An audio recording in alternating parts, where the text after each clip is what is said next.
এইগুলো নিয়ে এখন বসেছে আমার আমার ছোটবেলার গল্প শুনছো তুমি? এইগুলো নিয়ে এখন বসেছে শাশুড়ি মা।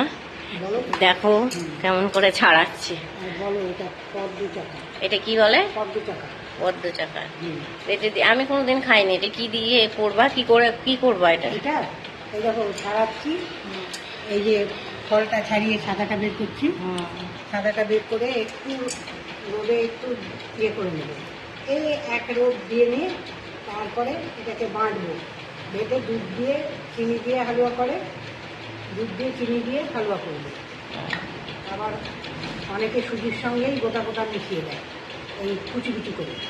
ও এগুলো? হ্যাঁ, এগুলো কুচি কুচি করে। আমাদের ওখানে পাওয়াও যেত না, আমি কোনোদিন খাইও নি। ও না, পুকুরে হয়তো হয়েছে, আমরা তো আর যেতাম না ওইসব পুকুর টুকুরে। হ্যাঁ, পুকুর থেকে আমরা পদ্ম চাকা খুব তুলতাম। পদ্ম চাকা, পদ্ম পাতা, এগুলোকে বলে পদ্ম চাকা। পদ্ম চাকা, পদ্ম পাতা খুব তুলতাম। ফুল হয়ে যায় দিয়ে এটা থাকে যায়। হ্যাঁ, ফুলের ভেতরে এটা থেকে যায়। চারিপাশে ফুল থাকে আর ওই মধ্যেখানে ওইটা থাকে। মধ্যে থেকে ওই ইয়ে হয়। এই মতো আমরা খুব তুলতাম সাদা কেটে কেটে দিয়ে।